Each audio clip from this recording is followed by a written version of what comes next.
ನಮಸ್ತೆ ಎಲ್ರಿಗೂ. I my dear student. C last ಕ್ಲಾಸಲ್ಲಿ ನಾವು ಎಲೆಕ್ಟ್ರಿಕ್ ಸರ್ಕ್ಯೂಟ್ ಅದರಲ್ಲಿ LED ಮತ್ತು ಇನ್ಕ್ಯಾಂಡಿಸೆಂಟ್ ಅದರದ್ದು ಹೇಗಿರುತ್ತೆ ಸರ್ಕ್ಯೂಟ್ ಡಯಾಗ್ರಾಮ್ ಅದ್ರ ಬಗ್ಗೆ ಡಿಸ್ಕಸ್ ಮಾಡಿದ್ವಿ. ಸಿ ನೆಕ್ಸ್ಟ್ 3.4 ನೋಡಿ, ಎಲೆಕ್ಟ್ರಿಕಲ್ ಕಂಡಕ್ಟರ್ಸ್ ಆ್ಯಂಡ್ ಇನ್ಸುಲೇಟರ್ಸ್. ಅಂದರೆ ಕಂಡಕ್ಟರ್ಸ್ ಇನ್ಸುಲೇಟರ್ಸ್ ಅಂದರೆ ವಾಹಕ ಮತ್ತು ಅವಾಹಕಗಳು ಅಂತೇಳಿ ಕರಿತೀವಿ. ಇಲ್ಲಿ ವಿದ್ಯುತ್ ವಾಹಕಗಳು ಮತ್ತು ಅವಾಹಕಗಳು ಯಾವುದಿದೆ ಅಂತ ನೋಡೋಣ.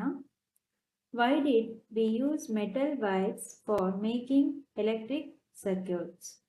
ನಾವು ಏನಕ್ಕೆ ಈ ಎಲೆಕ್ಟ್ರಿಕ್ ವೈರ್ಸ್ ಬರುತ್ತಲ್ಲ, ವಿದ್ಯುತ್ ಉಪಕರಣಗಳು, ಅದರಲ್ಲಿ ಮೆಟಲ್ ವೈರ್ಸ್ನೇ ಯಾಕೆ ಯೂಸ್ ಮಾಡ್ತಾರೆ ಅಂತ ಕ್ವಶನ್ ಕೇಳ್ತಿದ್ದಾರೆ. ಅಂದರೆ ಬೇರೆ ಪ್ಲಾಸ್ಟಿಕ್ಕೋ ರಬ್ಬರೋ ಅದನ್ನು ವೈರ್ ಮಾಡ್ಕೊಂಡು ಯೂಸ್ ಮಾಡ್ಬೋದಲ್ವಾ. Why the metal wires are making electric circuit? ವಿದ್ಯುತ್ ಮಂಡಲಗಳ ತಯಾರಿಕೆಯಲ್ಲಿ ಲೋಹಗಳು, ಮೆಟಲ್ಸ್ ಇಂದ ಮಾಡಿರ್ತಕ್ಕಂತಹ ವೈರ್ಗಳು, ಲೋಹದ ತಂತಿಗಳನ್ನ ಯಾಕೆ ಉಪಯೋಗಿಸ್ತಾರೆ? Can we not use some other materials for wires? ಅದು ಬಿಟ್ಟು ಮೆಟಲ್ಸ್ನ ಬಿಟ್ಟು ಬೇರೆ ಇನ್ಯಾವುದನ್ನು ಉಪಯೋಗಿಸೋದಕ್ಕೆ ಬರಲ್ವಾ ಅಂತ. Also why are electric wires covered with plastic or rubber? ಅಲ್ಲದೆ ಈ ವಿದ್ಯುತ್ ತಂತಿಗಳಿರುತ್ತಲ್ಲ, ಎಲೆಕ್ಟ್ರಿಕ್ ವೈರ್ಸು, ಅದು ಯಾವುದರಿಂದ ಕವರ್ ಆಗಿರುತ್ತೆ? ಪ್ಲಾಸ್ಟಿಕ್ ವೈರ್ಗಳನ್ನ ನೋಡಿದ್ದೀರಲ್ವಾ, ಅದನ್ನು ಪ್ಲಾಸ್ಟಿಕ್ಕು ಅಥವಾ ರಬ್ಬರ್ ಇವುಗಳಿಂದ ಮಾತ್ರ ಅವುಗಳನ್ನ ಕವರ್ ಮಾಡಿರ್ತಾರೆ. ಇದು ಕ್ವಶನ್ನು, ಅದು ನೋಡೋಣ. Why the metals are used to making wire? See, suppose we make wires for materials other than metal and use them for making the electrical circuit. Do you think the electric current will pass through those materials in such a circuit?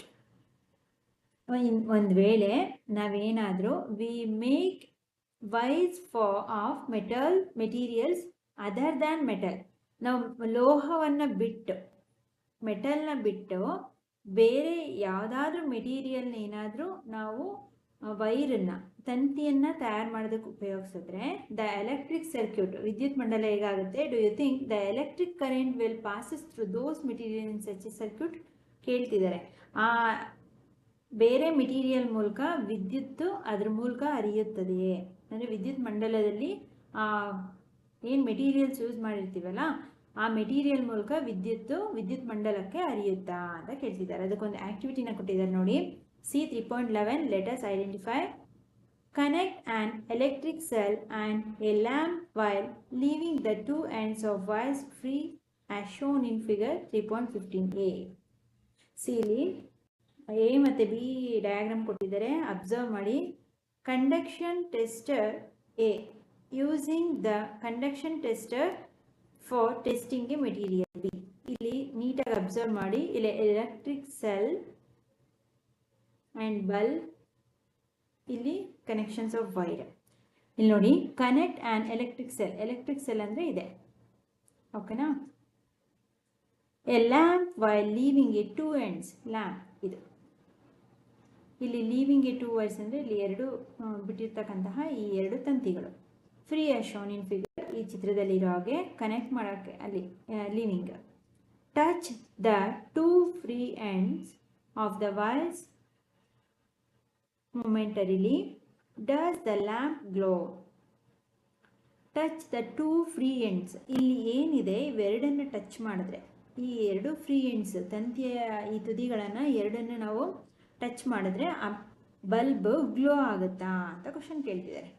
What if yes, in case ಅದು bulb on ಆಯಿತು ಅಂದ್ಕೊಳ್ಳಿ. Our tester is ready. ಈಗ ಈ ಒಂದು ಮಂಡಲದಲ್ಲಿ tester ready ಇದೆ, ಅರ್ಥ ಆಯ್ತಾ? ಇನ್ ಕೇಸ್ ವೈರ್ ಏನಾದರೂ ಕನೆಕ್ಟ್ ಆಗಿ ಅವೆರಡು ಟಚ್ ಆಗಿ ಬಲ್ಬ್ ಗ್ಲೋನ್ ಆಯಿತು ಅಂದರೆ ನಮ್ಮ ಟೆಸ್ಟರ್ ರೆಡಿ ಇದೆ ಅಂತ ಅರ್ಥ. In case if yes. If no, we can use this tester to identify the materials through which electric current passes. ಅದು ಕನೆಕ್ಟ್ ಆಗಿ ರೆಡಿ ಆಯಿತು ಅಂದರೆ ನಾವು ಅದನ್ನು ಏನಕ್ಕೆ identify the materials through which electric current passes, ವಿದ್ಯುತ್ ಮಂಡಲದ ಮೂಲಕ ವಿದ್ಯುತ್ ಹರಿಯುತ್ತಿದೆಯೇ, ಕರೆಂಟ್ ಪಾಸ್ ಆಗ್ತಿದೆಯಾ ಇಲ್ವಾ ಅಂತ ಅದನ್ನು ಟೆಸ್ಟ್ ಮಾಡೋದಕ್ಕೆ ಉಪಯೋಗಿಸ್ಬೋದು.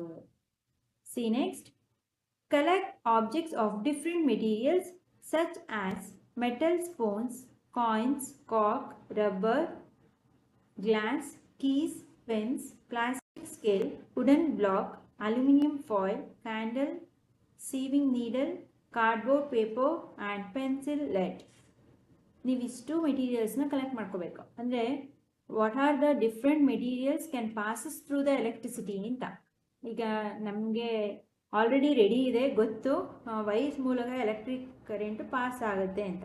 ಬಟ್ ವಿ ಶುಡ್ ಟೆಸ್ಟ್ ನಾವು ಅದನ್ನು ಟೆಸ್ಟ್ ಮಾಡಬೇಕಲ್ವಾ, ಯಾವುದು ಡಿಫ್ರೆಂಟ್ ಮೆಟೀರಿಯಲಿಂದ ಆಗುತ್ತೆ ಅಂತ. ಅದಕ್ಕೆ ಒಂದಷ್ಟು ಮೆಟೀರಿಯಲ್ಸ್ನ ಕಲೆಕ್ಟ್ ಮಾಡ್ಕೊಂಡಿದ್ದಾರೆ. ಯಾವುದ್ಯಾವುದು? ಮೆಟಲ್ ಸ್ಪೂನ್, ಒಂದು ಸ್ಟೀಲ್ ಸ್ಪೂನನ್ನು ತೊಗೊಂಡಿದ್ದಾರೆ, ಲೋಹದ ಚಮಚ, ಕಾಯಿನ್ಸ್ಗಳು ಬರುತ್ತಲ್ಲ ಅವು, ಕಾರ್ಕ್,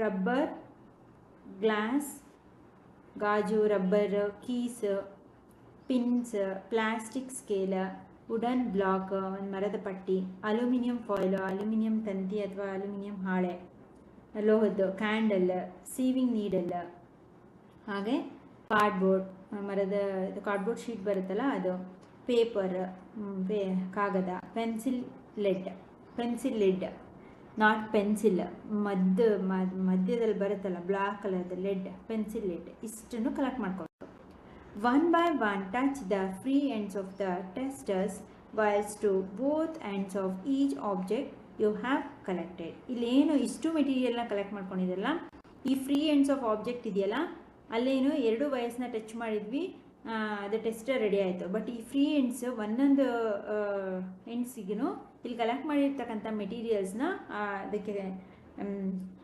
ಸಂಪರ್ಕಿಸಿ ಏನು ಮಾಡಬೇಕು, ಏನು ಬರುತ್ತೆ ರಿಸಲ್ಟ್ ಆಬ್ಜೆಕ್ಟ್ ಕಲೆಕ್ಟ್ ಮಾಡಿಕೊಂಡು make sure the wires do not touch each other. ಯಾವುದೇ ಕಾರಣಕ್ಕೂ ನೀವು ಆ ಮೆಟೀರಿಯಲ್ಸ್ ಇರುತ್ತಲ್ಲ, ಆ ಮೆಟೀರಿಯಲ್ಸ್ನ ಒಂದೊಂದು ತುದಿಗೆ ಇದನ್ನು ಟಚ್ ಮಾಡಬೇಕು. ಯಾವುದೇ ಕಾರಣಕ್ಕೂ ಈ ವಯಸ್ಸು ಒಂದಕ್ಕೊಂದು ಟಚ್ ಆಗೋ ಥರ ಮಾಡಬಾರ್ದು, ಆ ರೀತಿ ಇರಬಾರ್ದು. Make sure wire don't touch each other. ಆ ಎರಡೂ ತಂತಿಗಳು ಅವುಗಳ ಸಂಪರ್ಕಕ್ಕೆ ಬರದಂತೆ ನೋಡ್ಕೊಳ್ಬೇಕು. ಪ್ರತಿಯೊಂದನ್ನು ಟೆಸ್ಟ್ ಮಾಡ್ತಾ ಹೋಗಿ. ಒಂದ್ಸಲ ಸ್ಪೂನ್ ಇಡಿ, ಬಲ್ಬ್ ಆನ್ ಆಗುತ್ತಾ ಇಲ್ವಾ ನೋಡಿ, ಮೆಟಲ್, ಒಂದ್ಸಲ ರಬ್ಬರ್, ಒಂದ್ಸಲ glass, keys, pens, plastic scale, ಎಲ್ಲ ಇಲ್ಲಿ ಏನೇನು ಕಲೆಕ್ಟ್ ಮಾಡ್ಕೊಂಡಿದ್ದೀವಿ ಅದನ್ನೆಲ್ಲ using the conduction tester for testing a material. ಇದು ಪರೀಕ್ಷೆ ಮಾಡ್ತಾ ಇರ್ತಕ್ಕಂಥದ್ದು, ಬಲ್ಬ್ ಆನ್ ಆಗುತ್ತೆ ಅಲ್ವೋ ಈ ಮೆಟೀರಿಯಲ್ಸ್ಗಳಿಂದ. ಯಾಕೆ ಹೇಳಿ, ಈ ಕೆಲವೊಂದು ಡಿಫ್ರೆಂಟ್ ಮೆಟೀರಿಯಲ್ಸ್ ಇದೆ ಅಲ್ವಾ, ಆ ಡಿಫ್ರೆಂಟ್ ಮೆಟೀರಿಯಲ್ಸ್ನ ವೈರ್ಸ್ಗೆ ಕನೆಕ್ಟ್ ಮಾಡಿ ಆ ಬಲ್ಬ್ ಆನ್ ಆಯಿತು ಅಂದರೆ they can passes through the current these materials ಅಂತ. ಯಾವ್ಯಾವೆಲ್ಲ ಡಿಫ್ರೆಂಟ್ ಮೆಟೀರಿಯಲ್ಸಲ್ಲಿ ಬಲ್ಬ್ ಆನ್ ಆಗುತ್ತೆ, ಅದರಲ್ಲಿ ಮೆಟಲ್ಸಲ್ಲಿ ಮಾತ್ರ ಆನ್ ಆಗುತ್ತಾ ಅಥವಾ ಅದರ್ ಮೆಟೀರಿಯಲ್ಸಲ್ಲೂ ಆನ್ ಆಗುತ್ತಾ ಅಂತ ಟೆಸ್ಟ್ ಮಾಡ್ತಾರೆ. ಅದು ಅರ್ಥ ಆಯ್ತಾ? C, does the lamp glow every time? Record your observation table 3.3. ನೀವು ಟೆಸ್ಟ್ ಮಾಡಬೇಕಾದ್ರೆ ಪ್ರತಿಯೊಂದು ಸಲನೂ ಆ ಒಂದು ಬಲ್ಬ್ ಗ್ಲೋ ಆಗ್ತಿದೆ ಅಂದ್ಕೊಳ್ಳಿ. The lamp glow every time, ಎಲ್ಲ ಸಮಯದಲ್ಲೂ ಬಲ್ಬ್ ಗ್ಲೋ ಆಗ್ತಿದೆ. ಹಾಗಾದರೆ ನಿಮ್ಮ ಅಬ್ಸರ್ವೇಷನ್ನ ಏನು ಮಾಡಿ, ಇಲ್ಲಿ ಟೇಬಲ್ 3.3, ಇಲ್ಲಿ ಕಂಡಕ್ಟರ್ ಯಾವುದು, ಇನ್ಸುಲೇಟರ್ ಯಾವುದು ಅಂತೇಳಿ ಇಲ್ಲಿ ನೋಟ್ ಮಾಡ್ತಾ ಹೋಗ್ಬೇಕು ನೀವು. ಅರ್ಥ ಆಗ್ತಿದೆಯಾ? ಸಿ, ಹಾಗಾದರೆ objects, materials it, and then lamp glow, ಯಾವ ಮೆಟೀರಿಯಲ್ಸಲ್ಲಿ ಲ್ಯಾಂಪ್ ಗ್ಲೋ ಆಗುತ್ತೆ, ಆ್ಯಂಡ್ ಕನ್ಕ್ಲೂಷನ್, ಅದು ಇನ್ಸುಲೇಟರಾ ಕಂಡಕ್ಟರಾ ಅದನ್ನು ಸಹ ನೀವು ಬರಿಬೇಕು. ಅರ್ಥ ಆಗ್ತಿದೆಯಾ? ಸಿ, ನೋಡ್ತಾ ಹೋಗೋಣ. The lamp will glow, wood, stick object ಇದೆ. ಇಲ್ಲಿ ಆಲ್ರೆಡಿ ಒಂದು ಅವರೇ ಎಕ್ಸಾಂಪಲ್ನ ಕೊಟ್ಟಿದ್ದಾರೆ. ಸಿ, ಇಲ್ಲಿ in case the material it is made up of these wood, plastic, glass ಅಂದ್ಕೊಳ್ಳಿ. ಇಲ್ಲಿ lamp glow or not, yes or no, ಇಲ್ಲಿ ಬಂತು ಅಂದರೆ ನೋ ಅಂತ ಬಂತು ಅಂದರೆ ಕನ್ಕ್ಲೂಷನ್ ನೀವು ಏನು ಬರಿಬೇಕು, ಅದಕ್ಕಿಂತ ಮುಂಚೆ ಅರ್ಥ ಮಾಡ್ಕೋಬೇಕು. ಕಂಡಕ್ಟರ್ ಮತ್ತು ಇನ್ಸುಲೇಟರ್ಸ್, ಇದನ್ನು ಆಲ್ರೆಡಿ ನೀವು 6th ಸ್ಟ್ಯಾಂಡರ್ಡಲ್ಲಿ ಓದಿರ್ತೀರ. ಕಂಡಕ್ಟರ್ಸ್ ಅಂದರೆ ಅದು ವಾಹಕಗಳು, ವಿದ್ಯುತ್ ವಾಹಕಗಳು. ತನ್ನ ಮೂಲಕ ವಿದ್ಯುತ್ತನ್ನು the electric current can passes through the materials is a conductor. The electric current cannot passes through the material is a insulator ಅಂತ ಕರಿತೀವಿ. ಅರ್ಥ ಆಯ್ತಾ? ಸೊ ಇಲ್ಲಿ ನೋ ಅಂತಿತ್ತು ಅಂದರೆ you should write now insulator. ಏನು? Insulator.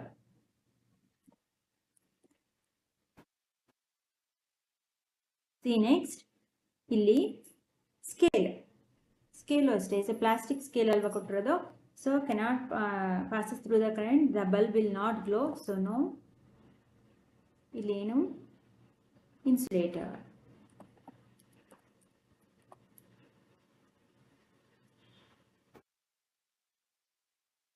See next, bangle. Same, no, the bulb will not glow. Insulator.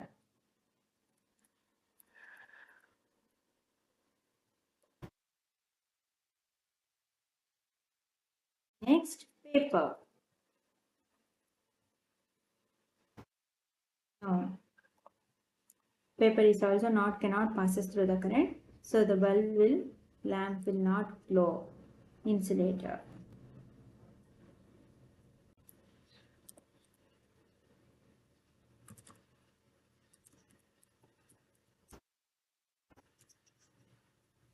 Candle, wax, no, insulator.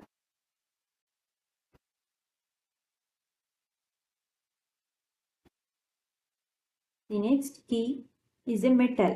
Observe ಮಾಡಿ, ಇಲ್ಲಿ ಆಬ್ಜೆಕ್ಟ್ಸ್ ನ ಕೊಟ್ಟಿದ್ದಾರೆ. ಸ್ಟಿಕ್ ಅನ್ನೋದು wooden stick, scale plastic scale, bangle ಗ್ಲಾಸ್ದು, paper stripe paper ಇಂದ ಮಾಡಿರೋದು, candle wax, key metal ಅಂದರೆ ಲೋಹ. ಇಲ್ಲೇನು ಎಸ್, ಲ್ಯಾಂಪ್ ಗ್ಲೋ ಆಗುತ್ತೆ. ಇಲ್ಲಿ ಲೋಹಗಳು, ಲೋಹ ಯಾವುದೇ ಮೆಟೀರಿಯಲ್ಸ್ ಇದ್ರೂ ಅದು. So conductor.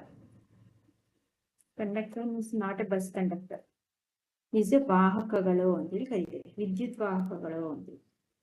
Electric conductor. C next, eraser. Eraser is the material of rubber. So ಇಲ್ಲೂ ನೀವು ನೋ. ಸಮ್ ಮೆಟೀರಿಯಲ್ಸ್ ಅದನ್ನ ನೀವು ನೆಕ್ಸ್ಟ್ ಹೈಯರ್ ಕ್ಲಾಸಸ್ ಅಲ್ಲಿ ಓದ್ತೀರಾ. ಕಂಡಕ್ಟರ್ ಸೆಮಿ ಕಂಡಕ್ಟರ್ಸ್ ಅಂತ ತುಂಬಾ ಮೆಟೀರಿಯಲ್ಸ್ ಬರುತ್ತೆ, ಅದೇ ಬೇರೆ ತರ.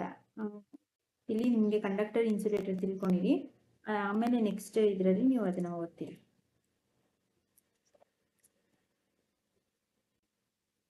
ಇದಿಷ್ಟಿದೆ. ಇಲ್ಲಿ ಒಂದಷ್ಟು ನಿಮಗೆ ಗೊತ್ತಿರ್ತಕ್ಕಂಥ ಬೇರೆ ಮೆಟೀರಿಯಲ್ಸ್ಗಳನ್ನ ನಾವು ಟೆಸ್ಟಿಂಗ್ ಮಾಡಿದ್ರೆ, ಇಲ್ಲೇನಿದೆ, ರಬ್ಬರ್ ಆಯಿತು, ಈ ಎರೇಸರ್, ಇನ್ನೊಂದು ಬೇರೆ ಮೆಟೀರಿಯಲ್ಸ್ನ ನಾವು ಟೆಸ್ಟಿಂಗ್ ಮಾಡ್ತೀವಿ ಅಂತ ಅಂದರೆ ಮೆಟಲ್. ಯಾವ್ದಾದ್ರು ತಗೋಣ.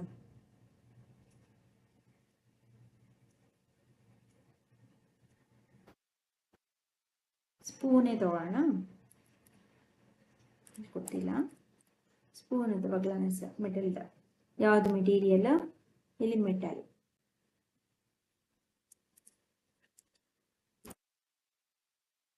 ಸೊ ಎಸ್ ಅಂತ ಬರೀಬೇಕು. ಮೆಟಲ್ಸ್ ಇದ್ರೆ ಇಸ್ ಎ ಕಂಡಕ್ಟರ್.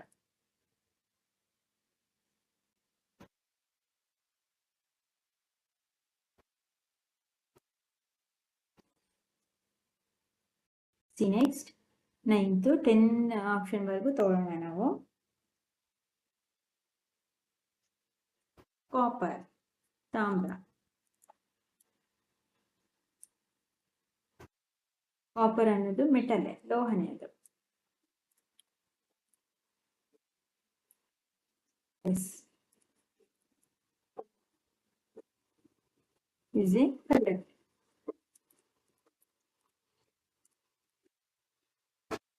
ತಗೋಣ 10th.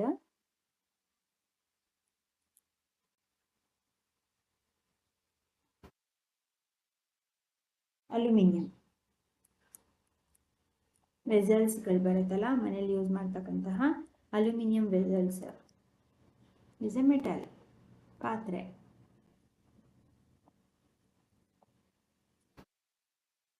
S. Find or test some of the other metals is a conductor or insulator. Is a conductor. Okay. It is 10 examples. So, 10 more examples. ನೀವು ಸಹ homework questions ಆಗಬೇಕಾದ್ರೆ ತಗೊಳ್ಳಿ. 5 ಮೆಟೀರಿಯಲ್ಸ್ನ ನೀವು test ಮಾಡಿ ಅವುಗಳನ್ನ insulator R conductor ಅಂತ ನೀವು identify ಮಾಡ್ಬೋದು. ಓಕೆನಾ? Next, analyze.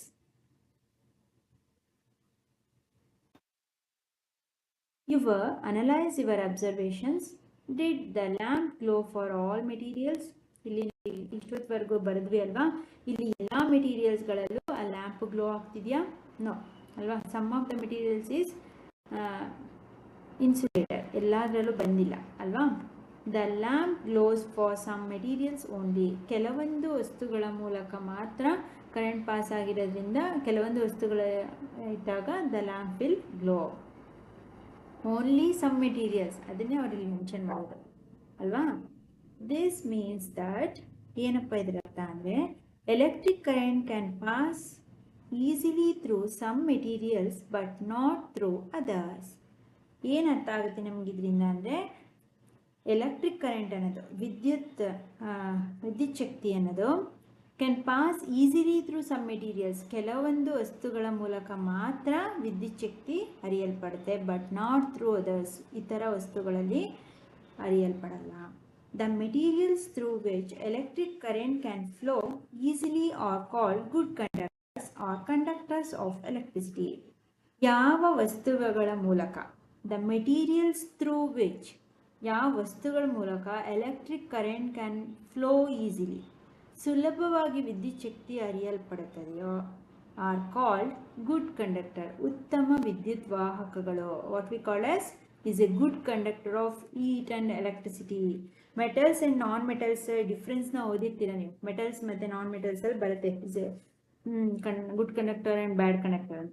ಸೊ ಉತ್ತಮ ವಿದ್ಯುತ್ ವಾಹಕಗಳು ಅಂದರೆ the materials through which electric current can flow easily are called good conductors or conductors of electricity, ಅಥವಾ ವಿದ್ಯುತ್ ವಾಹಕಗಳು ಅಥವಾ ಉತ್ತಮ ವಿದ್ಯುತ್ ವಾಹಕಗಳು ಅಂತ ಕರೀತಾರೆ.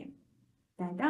See next, the materials through which current cannot passes through are called insulators or poor conductors of electricity. ಯಾವ ವಸ್ತುವಿನ ಮೂಲಕ ವಿದ್ಯುತ್ ಶಕ್ತಿ ಹರಿಯಲ್ಪಡುವುದಿಲ್ಲವೋ, ವಿದ್ಯುತ್ ಹರಿಯಲ್ಲ ಆ ವಸ್ತುಗಳ ಮೂಲಕ, ಲ್ಯಾಂಪ್ ಗ್ಲೋ ಆಗಲ್ಲ, ಅದಕ್ಕೆ ಪಾಸ್ ಆಗುತ್ತೆ ಅಂತ, ಲ್ಯಾಂಪ್ ಗ್ಲೋ ಆಗೋದ್ರ ಮೂಲಕನೇ ಗೊತ್ತಾಗುತ್ತೆ. ಅಂತ ವಸ್ತುಗಳನ್ನ ಇನ್ಸುಲೇಟರ್ಸ್, ವಿದ್ಯುತ್ ಅವಾಹಕಗಳು ಅಥವಾ ಪೂರ್ ಕಂಡಕ್ಟರ್ಸ್ ಆಫ್ ಎಲೆಕ್ಟ್ರಿಸಿಟಿ ಅಂತೇಳಿ ಕರಿತೀವಿ. ಆಯ್ತಾ? ಅಂದ್ರೆ ವಿದ್ಯುತ್ ಅವಾಹಕಗಳು ಇನ್ಸುಲೇಟರ್ಸ್ ಅಂದ್ರೆ ಇಲ್ಲಿ ಉತ್ತಮ ವಿದ್ಯುತ್ ವಾಹಕಗಳು, ಇಲ್ಲಿ ವಿದ್ಯುತ್ತನ್ನ ಹರಿಯಲ್ಪಡದೆ ಇರ್ತಕ್ಕಂತಹ ಅವಾಹಕ ವಸ್ತುಗಳು ಅಂತೇಳಿ ಕರಿತೀವಿ. Based on the observations you have recorded in table 3.3 include which materials are conductors of electricity and which are insulators. Note it in table 3.3. ಇನ್ನೊಂದು ಕೊಟ್ಟಿದ್ದಾರೆ. ಈಗ ನೀವು ಕನ್ಕ್ಲೂಡ್ ಮಾಡಿದ್ರಿ ಅಲ್ವಾ, ಯಾವ್ಯಾವ ಟೆಸ್ಟ್ ಮಾಡಿರೋದ್ರ ಮೂಲಕ ಟೇಬಲ್ 3.3ನಲ್ಲಿ ಯಾವೆಲ್ಲ ಮೆಟೀರಿಯಲ್ಸು ಕಂಡಕ್ಟರ್ಸ್ಗಳು ಇಲ್ಲಿ ನೋಟ್ ಡೌನ್ ಮಾಡಿದ್ದೀವಿ. ಯಾವುದೆಲ್ಲ ಕಂಡಕ್ಟರ್ಸು ಇದನ್ನೇ ಒಂದು ಗುಂಪು ಮಾಡಿ, ಇನ್ಸುಲೇಟರ್ಸ್ ಎಲ್ಲ ಯಾವುದಿದೆ ಮೆಟೀರಿಯಲ್ಸು ಅದನ್ನೇ ಒಂದು ಸಪ್ರೇಟ್ ಗುಂಪು ಮಾಡಿ ಟೇಬಲ್ 3.3ನಲ್ಲಿ ನೋಟ್ ಮಾಡಿ ಅಂತ ಹೇಳ್ತಿದ್ದಾರೆ. ಅಂದರೆ ಸಪ್ರೇಟ್ ಗ್ರೂಪ್ ಮಾಡಿ ಅಂತ ಅಷ್ಟೇ, ಕಂಡಕ್ಟರ್ಸ್ ಮತ್ತು ಇನ್ಸುಲೇಟರ್ಸ್ಗಳನ್ನ. From your conclusion in table 3.3 you would have realised that metals are conductors of electricity and thus are used for making wires. ಈ ಒಂದು ಟೆಸ್ಟಿಂದ ನಮ್ಗೆ ಏನು ಅರ್ಥ ಆಯಿತು, ಎಲ್ಲ ಮೆಟಲ್ಸ್ಗಳು, ಲೋಹಗಳು ಉತ್ತಮ ವಿದ್ಯುತ್ ವಾಹಕಗಳಾಗಿರುತ್ತೆ. ಹಾಗೆ ಇಂತಹ ಲೋಹಗಳನ್ನು ಏನು R used for making wires, ಇವುಗಳನ್ನು ತಂತಿಗಳ ತಯಾರಿಕೆಯಲ್ಲಿ, ಲೋಹಗಳನ್ನು ತಂತಿಗಳ ತಯಾರಿಕೆಯಲ್ಲಿ ಬಳಸಲಾಗುತ್ತೆ. ಅರ್ಥ ಆಯ್ತಾ? ಸಿ ಸಿಲ್ವರ್ ಎಕ್ಸಾಂಪಲ್ಸ್ನ ಕೊಟ್ಟಿದ್ದಾರೆ. ಸಮ್ ಆಫ್ ದ ಮೆಟಲ್ಸ್ಗಳಿಗೆ, ಲೋಹಗಳಿಗೆ ಸಿಲ್ವರ್, ಕಾಪರ್, ತಾಮ್ರ, ಬೆಳ್ಳಿ, ಗೋಲ್ಡ್, ಚಿನ್ನ are the best electrical conductors. ಇದು ಅತ್ಯುತ್ತಮ ವಿದ್ಯುತ್ ವಾಹಕ ಹೊಂದಿರತಕ್ಕಂತಹ ಉತ್ತಮ ಲೋಹಗಳು ಅಂತ ಹೇಳಿ ಕರೀತಾರೆ. Gold, silver, copper. ಗೋಲ್ಡ್ ಸಿಲ್ವರ್ನೆಲ್ಲ ಹಾಕೊಂಡು ವೈರ್ ಮಾಡೋಕ್ಕಾಗಲ್ಲ ಅಲ್ವಾ, is A two costly. So copper ನೀವು ಅಬ್ಸರ್ವ್ ಮಾಡಿರ್ಬೋದು, ನಮ್ಮ ತಂತಿ ಒಳಗಡೆ ಇರೋವಂಥದ್ದೆಲ್ಲ ವೇಸ್ಟಾಗಿ ಬಿದ್ದಿರುತ್ತಲ್ಲ, ಒಂದು ಸ್ವಲ್ಪ ಪ್ಲಾಸ್ಟಿಕ್ ಕೋಟನ್ನು ತೆಗೆದು ಒಳಗಡೆ ನೋಡಿ ಕಾಪರ್ ವೈರ್ನ ಹಾಕಿರ್ತಾರೆ. ಅಂದರೆ because is a one of the main scientific reason. Copper is a very good conductor of heat and electricity. ಎಲ್ಲ ಇತರ ಲೋಹಗಳು is costly or not costly ಅಲ್ಲ, ಅದರಲ್ಲಿ ಯಾವುದೇ ಇತರ ಲೋಹಗಳಿಗಿಂತ ಈ ತಾಮ್ರದಲ್ಲಿ, ಕಾಪರಲ್ಲಿ ಹೆಚ್ಚು ವಿದ್ಯುತ್ತನ್ನು ವೇಗವಾಗಿ ಹರಿಯುವಂಥ ಶಕ್ತಿ ಇರುತ್ತೆ ಅದಕ್ಕೆ, ಕಾಪರ್ನ. ಅದಕ್ಕೆ why the copper is used for wires ಅಂದರೆ is the one of the reason ಯಾಕೆ ಕಾಪರ್ನೇ ಬಳಸ್ತಾರೆ ಅಂದರೆ. ಅರ್ಥ ಆಯ್ತಾ? However, for making electrical wires, mainly copper is used due to its comparatively lowest cost and abundant supply. ಈಗ ಹೇಳಿದ್ವಿ ಅಲ್ವಾ, ಯಾಕೆ ನಾವು ಎಲೆಕ್ಟ್ರಿಕ್ ವೈರ್ಸ್ಗಳನ್ನ ತಯಾರಿಕೆಯಲ್ಲಿ, ವಿದ್ಯುತ್ ತಂತಿಗಳ ತಯಾರಿಕೆಯಲ್ಲಿ ಮೇಯ್ನ್ ಆಗಿ ಕಾಪರ್ನ ಯಾಕೆ ಯೂಸ್ ಮಾಡ್ತೀವಿ ಅಂದರೆ, ಇದು ಒಂದು ರೀಸನ್ ಇಂದ ಬೇರೆ ಲೋಹಗಳಿಗೆ ಗೋಲ್ಡ್ ಸಿಲ್ವರ್ಗೆ ಕಂಪೇರ್ ಮಾಡಿದ್ರೆ ಲೋಯೆಸ್ಟ್ ಕಾಸ್ಟ್ ಅಲ್ವಾ, ಅದರ ಕಾಸ್ಟ್ ಕಡಿಮೆ, ಹಾಗೆ ಅಬಂಡೆಂಟ್ ಸಪ್ಲೈ, ಸುಲಭವಾಗಿ ಎಲ್ಲ ಕಡೆ ಸಿಗುತ್ತೆ ನಮಗೆ ಯಥೇಚ್ಛವಾಗಿ, ಹಾಗೆ ಬೇಗ ವಿದ್ಯುತ್ತನ್ನು ಹರಿಯಬಿಡುತ್ತೆ. Different types of electrical wires are used for different uses. ಬೇರೆ ರೀತಿಯಾದಂತಹ ಎಲೆಕ್ಟ್ರಿಕ್ ವೈರ್ಸ್ಗಳನ್ನ ಬೇರೆ ಬೇರೆ ಉಪಯೋಗಗಳಿಗೆ ಬಳಸಲಾಗುತ್ತೆ. ಆಯ್ತಾ?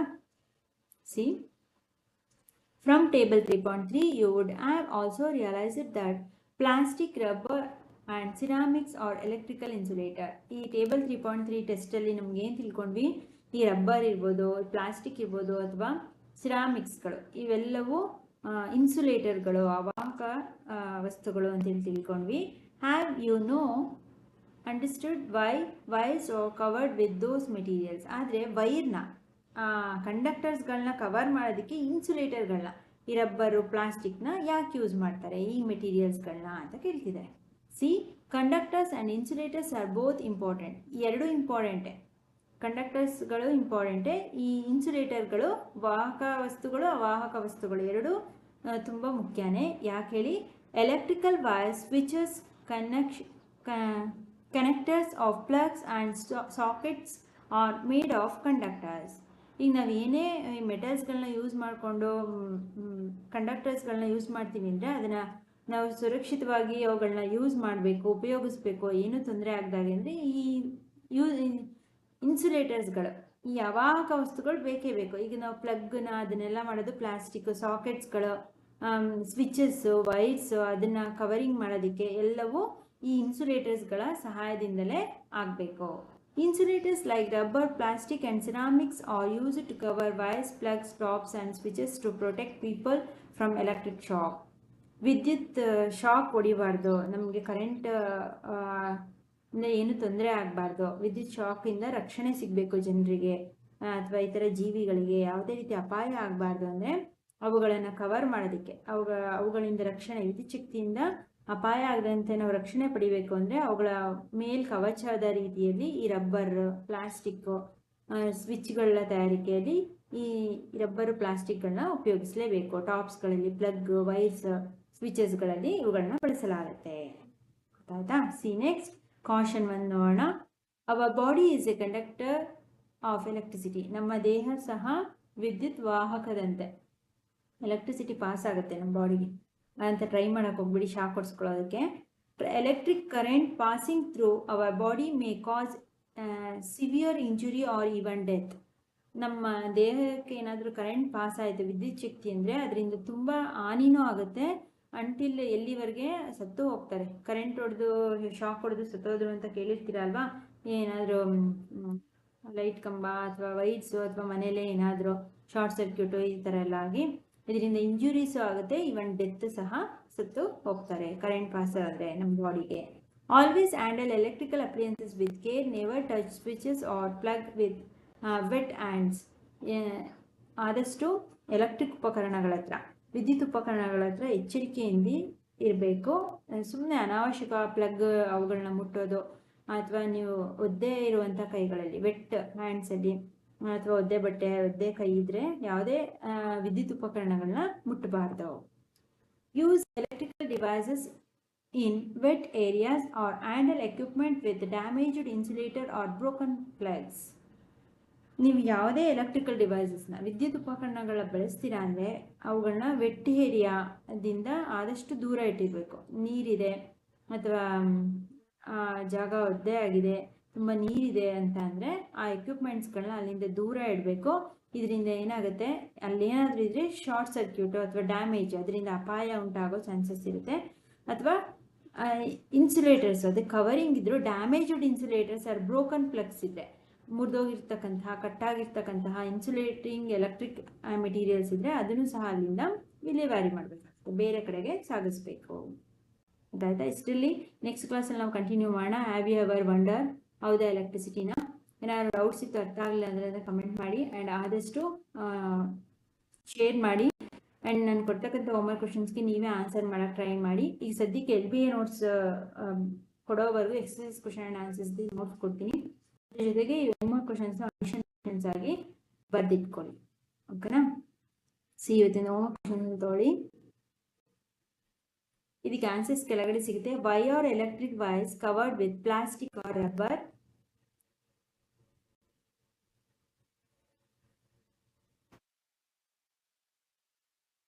Explain how to ready our tester.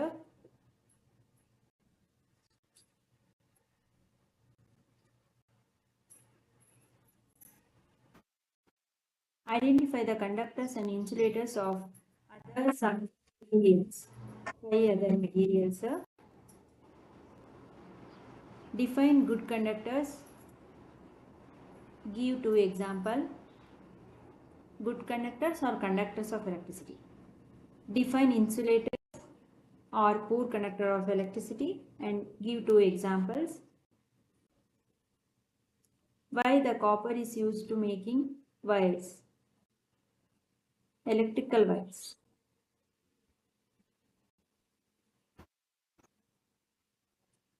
Why the conductors and insulators both are important.